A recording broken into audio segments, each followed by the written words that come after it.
혹시 며칠 전 뉴스 기사 보셨나요? 70대 운전자가 몰던 학원 승합차가 갑자기 사고를 내서 초등학생을 포함한 2명이 다쳤다는 소식이었는데요. 다행히 큰 부상은 아니었지만 경찰 조사 결과 이 운전자분이 저혈당 쇼크로 인해 의식을 잃어 사고를 낸 것으로 밝혀졌다고 합니다. 정말 아찔한 사고였죠. 단순히 배가 고프거나 어지러운 정도라고 생각했던 저혈당이 이처럼 운전 중 의식 상실과 같은 심각한 사고로 이어질 수 있다는 사실 정말 놀랍지 않나요? 특히 당뇨병을 앓고 계신 60대 이상 시니어분들에게는 더더욱 위험할 수 있는 문제입니다. 저혈당 쇼크는 생명까지 위협할 수 있는 응급 상황이기 때문에 평소에 그 증상을 잘 알아두고 미리 대비하는 것이 정말 중요합니다. 오늘은 저혈당 쇼크가 왜 발생하는지, 그리고 어떤 증상들이 있는지, 가장 중요한 응급 상황 대처법과 평소 예방 습관까지 자세히 알려드릴게요.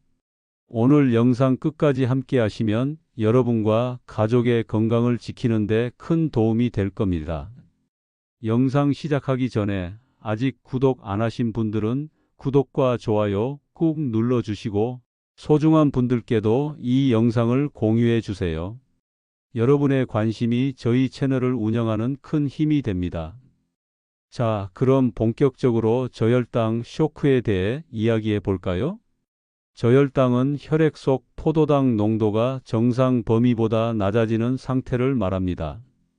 보통 혈당 수치가 70mg/dL 미만으로 떨어질 때 저혈당이라고 진단하는데요. 포도당은 우리 몸의 모든 세포, 특히 뇌의 가장 중요한 에너지원입니다. 우리 뇌는 다른 장기들과 달리 지방을 에너지원으로 사용하지 못하고 오직 포도당만 사용하는데요. 그래서 혈당이 떨어지면 뇌 기능에 가장 먼저 문제가 생깁니다. 이 저혈당은 단순히 배고픔과는 차원이 다른 문제입니다. 포도당 부족으로 인해 뇌세포와 신경계에 손상이 올 수 있고 심하면 경련, 발작, 혼수 상태에 이르러 생명까지 위협할 수 있는 응급 상황이죠. 당뇨병 환자분들에게는 특히 더 중요한데요. 인슐린 주사를 맞거나 경구 혈당 강화제를 복용하시는 분들이라면 저혈당 위험을 항상 염두에 두셔야 합니다.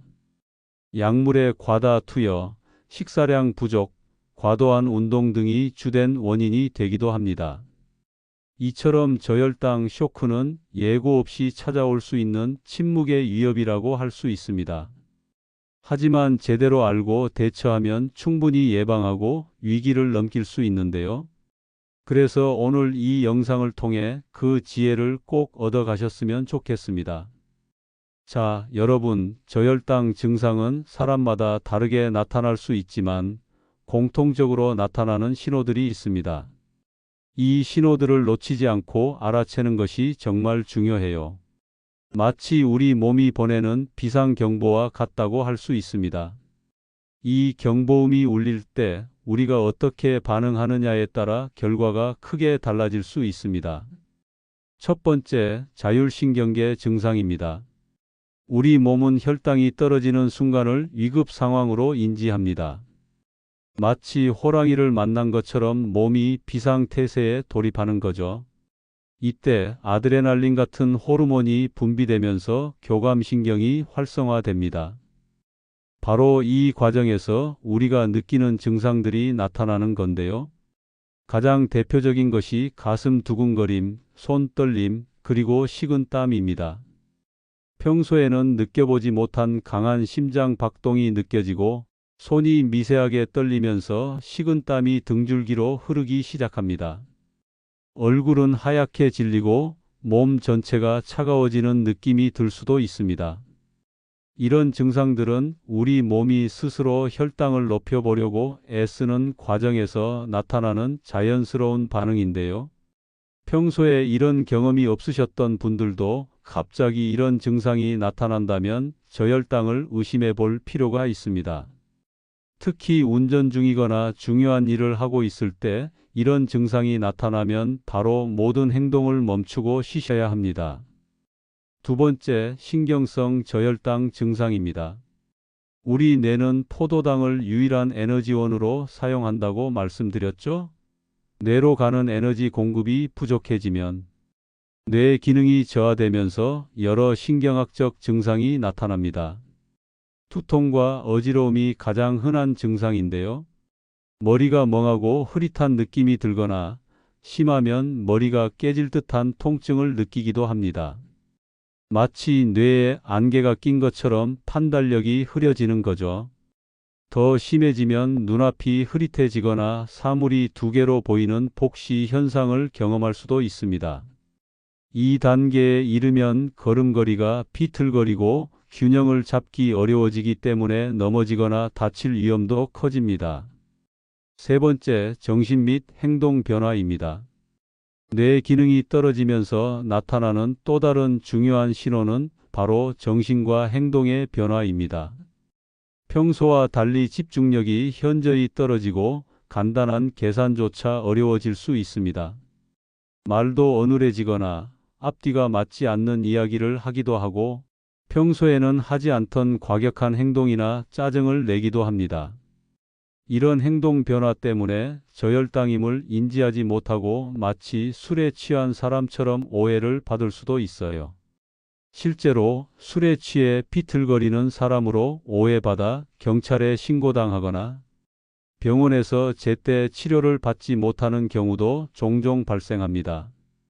주변에 당뇨병을 앓고 계신 분이 갑자기 이상 행동을 보인다면 무슨 일 있나 하고 넘기지 마시고 저혈당을 의심하고 혈당 체크를 권유해 보시는 것이 좋습니다. 네 번째, 극심한 배고픔과 허기입니다. 우리 몸은 에너지가 부족하다는 신호를 보내기 위해 강력한 허기감을 유발합니다. 단순한 꼬르륵 소리가 아니라 온몸의 세포가 당분을 갈망하는 듯한 마치 며칠 굶은 것처럼 극심한 배고픔이 밀려옵니다. 이 허기감은 어떤 다른 음식으로도 채울 수 없을 것만 같은 강한 느낌인데요. 평소 식사 시간이 아닌데도 갑작스럽게 걷잡을 수 없는 허기가 몰려온다면 이 역시 저혈당의 중요한 신호일 수 있습니다. 다섯 번째, 근육의 무력감과 피로입니다. 포도당은 뇌뿐만 아니라 우리 몸을 움직이는 근육 활동에도 필수적인 에너지원입니다. 혈당이 떨어지면 근육세포가 에너지를 제대로 공급받지 못해 힘이 빠지고 온몸이 무기력해지며 극심한 피로감을 느끼게 됩니다. 마치 며칠 밤을 꼬박 샌 것처럼 몸에 힘이 쭉 빠지고 기운이 없다고 느끼신다면 이는 몸이 더 이상 버티기 힘든 상태라는 신호일 수 있습니다. 특히 팔다리에 힘이 없어서 걷는 것조차 힘들다고 느끼는 경우가 많습니다. 여섯 번째, 심각한 경우 나타나는 증상입니다. 위에서 말씀드린 초기 증상들을 놓치고 방치하면 저혈당은 더욱 심각해집니다. 이 단계에 이르면 뇌의 포도당 부족이 심각해져 경련이나 발작을 일으킬 수 있습니다. 갑자기 몸이 뻣뻣해지거나 팔다리가 떨리면서 제어가 안 되는 상태가 될 수 있습니다. 이는 이미 뇌가 심각한 손상을 입기 시작했다는 위험한 신호이므로 절대 혼자서 해결하려고 해서는 안 됩니다. 일곱 번째, 혼수 상태와 의식 소실입니다. 가장 위험하고 위급한 상황입니다. 뇌가 완전히 포도당 공급을 받지 못하게 되면 뇌 기능이 정지하고 결국 의식을 잃고 혼수 상태에 빠지게 됩니다. 이 단계에서는 스스로 응급 조치를 할 수 없을 뿐만 아니라 주변 사람들의 즉각적인 신고와 의료기관의 도움 없이는 생명이 매우 위태로울 수 있습니다. 안타깝게도 혼수 상태에 빠지면 영구적인 뇌 손상을 입거나 사망에 이를 수도 있습니다. 그래서 2단계에 이르기 전에 반드시 위에서 말씀드린 경고, 증상들을 놓치지 않고 적절한 조치를 취하는 것이 무엇보다 중요합니다. 자, 이렇게 7가지 증상을 말씀드렸는데요.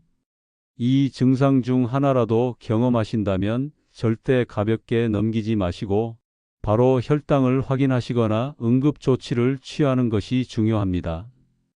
기억하세요. 저혈당은 예방과 빠른 대처가 생명을 살립니다. 자, 여러분, 그렇다면 저혈당이 왔을 때 어떻게 대처해야 할까요? 머리가 멍하고 손이 떨리는 그 순간 무엇을 먹어야 할지 정확히 알고 있는 것이 정말 중요합니다. 저혈당 응급 상황의 핵심은 빠르게 흡수되는 당을 섭취해서 혈당을 신속하게 정상 범위로 끌어올리는 것입니다. 미국 당뇨병학회에서는 15-15 규칙을 권장하고 있는데요.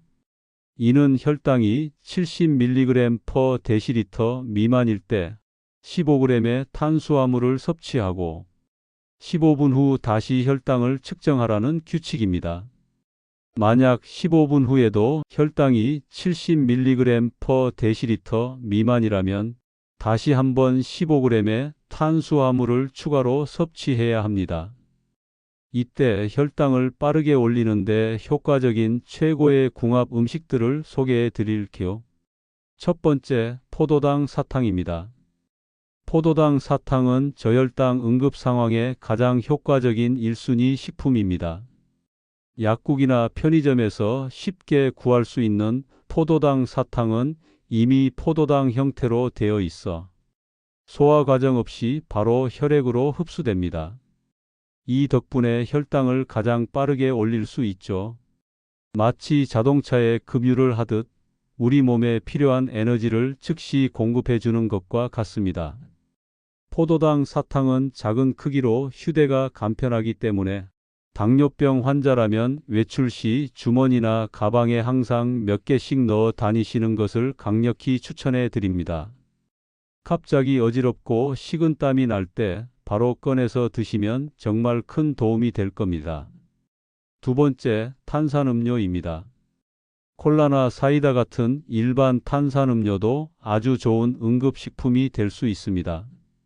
캔 음료 약 150에서 200ml에는 보통 15에서 20g의 단순당이 들어있어 15-15 규칙을 지키기에 아주 적합합니다. 단, 여기서 주의할 점은 반드시 설탕이 들어간 일반 탄산음료를 마셔야 한다는 것입니다. 제로 콜라나 다이어트 사이다 같은 무설탕 음료는 당이 전혀 들어있지 않아서 저혈당 응급 상황에서는 아무런 효과가 없습니다. 캔 음료는 어디서든 쉽게 구할 수 있기 때문에 갑자기 저혈당 증상이 올 때 주변 편의점으로 달려가서 한 캔 마시는 것도 좋은 방법입니다. 과일 주스, 특히 오렌지 주스는 설탕과 과당이 풍부해 혈당을 빠르게 올리는 데 아주 효과적입니다. 편의점이나 마트에서 쉽게 구할 수 있는 미니팩 주스는 양 조절이 간편해서 응급 상황에 활용하기 좋습니다.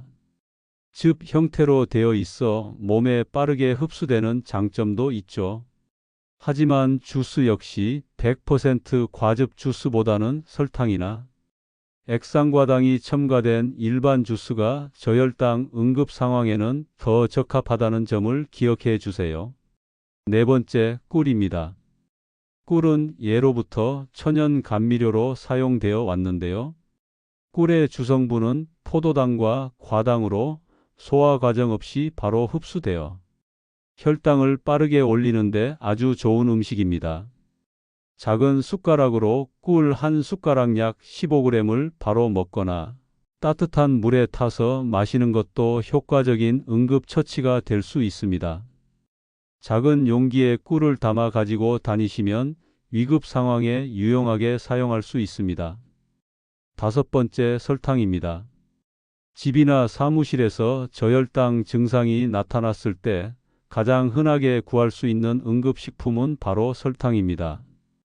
큰 수저로 한 스푼 정도의 설탕 약 15g을 물에 타서 마시거나 각설탕을 입안에 넣고 천천히 녹여 먹는 것도 효과적인 방법입니다. 설탕은 포도당으로 구성되어 있어 혈당을 빠르게 올리는데 탁월한 효과가 있습니다. 이러한 음식들을 섭취한 후에는 15분 정도 쉬면서 혈당 변화를 지켜봐야 합니다. 15분 후에도 증상이 호전되지 않는다면 다시 한번 15g 정도의 탄수화물을 섭취하고 기다려야 합니다. 이렇게 혈당이 안정된 후에 바나나, 빵, 크래커 같은 복합 탄수화물을 소량 섭취하여 혈당이 다시 떨어지는 것을 막는 것이 중요합니다. 복합 탄수화물은 혈당을 서서히 올려 혈당을 안정적으로 유지하는 데 도움이 됩니다. 기억하세요. 저혈당 응급 상황에서는 빠른 당분 섭취가 가장 중요하고 혈당이 안정된 후에는 지속적인 당분 공급이 중요하다는 점입니다. 여러분, 저혈당 응급 상황에서 무엇을 먹어야 하는지 알아보았으니 이제 반대로 절대 먹어서는 안 되는 음식에 대해서도 말씀드릴게요. 단 음식이라면 무조건 괜찮을 거라고 생각하는 분들이 많으신데요. 하지만 오히려 혈당 회복을 방해하고 상황을 더 악화시킬 수 있는 음식들이 있습니다. 이러한 음식들은 혈당을 빠르게 올려야 하는 응급 상황의 최악의 궁합이라고 할 수 있습니다. 첫 번째, 초콜릿과 아이스크림입니다. 초콜릿과 아이스크림은 달콤하기 때문에 저혈당에 효과적일 거라 착각하기 쉽습니다. 하지만 초콜릿과 아이스크림에는 당분 외에 지방이 많이 포함되어 있습니다. 이 지방 성분이 위장에서 당분의 흡수 속도를 현저히 늦춥니다. 지금 당장 필요한 것은 빠른 혈당 상승인데 지방 때문에 흡수가 더뎌지면 오히려 저혈당 증상이 지속되거나 악화될 수 있습니다. 응급 상황에서는 초콜릿 대신 포도당, 사탕처럼 단순당이 풍부한 식품을 선택하는 것이 훨씬 현명합니다. 두 번째, 식이섬유가 풍부한 음식입니다. 고구마, 감자, 껍질째 먹는 과일처럼 식이섬유가 풍부한 음식은 평소에는 건강에 매우 좋은 식품입니다. 식이섬유는 혈당이 서서히 오르도록 돕기 때문에 당뇨병 환자에게 권장되기도 하죠. 그러나 저혈당 응급 상황에서는 이러한 특성이 오히려 독이 됩니다. 혈당을 빠르게 올려야 하는데 식이섬유가 흡수를 방해하여 혈당 회복이 늦어지기 때문입니다. 응급 상황에서는 혈당을 빨리 올릴 수 있는 주스나 탄산음료를 마시고 혈당이 안정된 후 식사로 이러한 식품들을 섭취하는 것이 바람직합니다. 세 번째, 단백질 위주의 식품입니다. 닭가슴살, 계란, 견과류 같은 단백질 위주의 음식은 혈당을 올리는 데 거의 도움이 되지 않습니다. 단백질은 소화 흡수 과정이 매우 느리고 포도당을 거의 포함하고 있지 않기 때문입니다. 저혈당으로 인해 몸에 힘이 없을 때 단백질 위주의 음식을 먹는 것은 아무런 소용이 없습니다. 응급 상황에서는 우선적으로 당분을 섭취하고 혈당이 안정된 후에 영양 보충을 위해 단백질 식품을 먹는 것이 올바른 순서입니다. 네 번째, 튀김류나 기름진 음식입니다. 돈가스, 튀김, 치킨 같은 기름진 음식 역시 초콜릿과 마찬가지로 지방 함량이 높아 혈당 흡수 속도를 늦춥니다. 또한 위장 운동을 둔화시켜 소화 불량을 일으킬 수 있고 심한 경우 속이 불편해져 구토를 유발할 수도 있습니다. 구토를 하게 되면 겨우 섭취한 당분마저 몸 밖으로 배출될 수 있어 상황이 더욱 위험해집니다. 따라서 저혈당 응급 상황에서는 이러한 기름진 음식을 피해야 합니다. 다섯 번째, 사탕무나 특정 잎채소입니다. 사탕무와 같은 일부 채소는 단맛을 내지만 단순당 함량보다는 식이섬유가 더 많아 혈당을 빠르게 올리는 데 효과적이지 않습니다. 특히 잎채소는 거의 대부분이 식이섬유와 수분으로 이루어져 있어 저혈당 응급 상황에 부적합합니다. 단맛이 나니까 괜찮겠지라고 생각하고 섭취하면 오히려 중요한 시간을 허비하게 될 수 있습니다.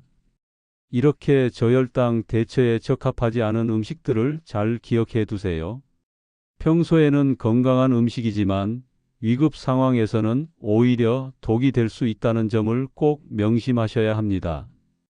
응급 상황에서는 빠르게 흡수되는 당분을 선택하는 것이 가장 중요한 원칙입니다. 저혈당 쇼크는 특히 특정 그룹에게 더 위험할 수 있습니다. 첫 번째, 신장 기능이 약하신 분들입니다. 신장 기능이 저하되면 당뇨병 약물의 배설이 느려져서 약효가 오래 지속되거나 강하게 나타날 수 있습니다. 이로 인해 저혈당 위험이 높아질 수 있으므로 약물 복용 시 의료진과 상담하여 용량을 조절하는 것이 중요합니다. 두 번째, 술을 자주 마시는 분들입니다. 술, 특히 공복에 마시는 술은 간에서 포도당 생성을 방해하여 저혈당 위험을 크게 높입니다. 술을 마실 때는 반드시 음식을 함께 섭취하고 과음하지 않는 것이 중요합니다. 세 번째, 식사량이 불규칙하거나 적으신 분들입니다.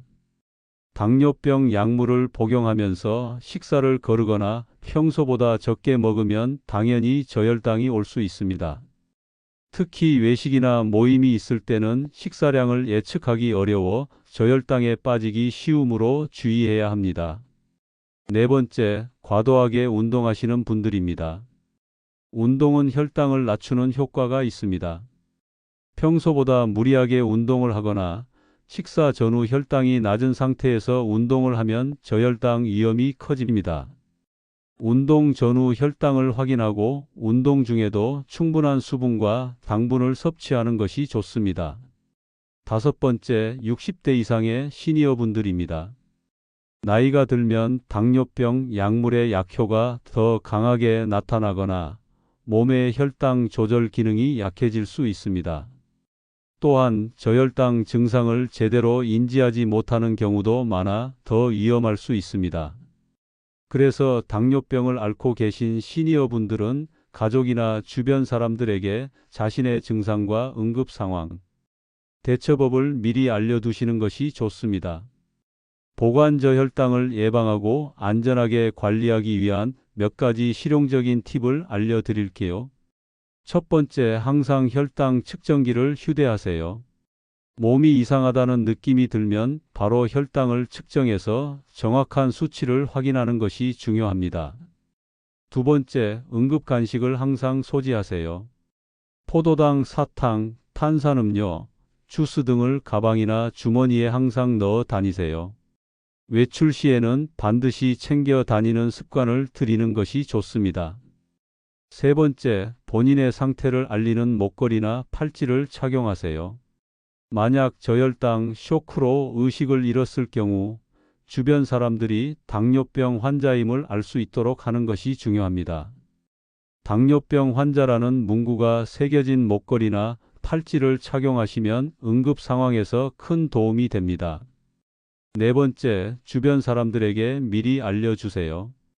가족, 친구, 직장 동료 등 주변 사람들에게 자신의 당뇨병 상태와 저혈당 증상, 응급 대처법을 미리 알려두는 것이 좋습니다.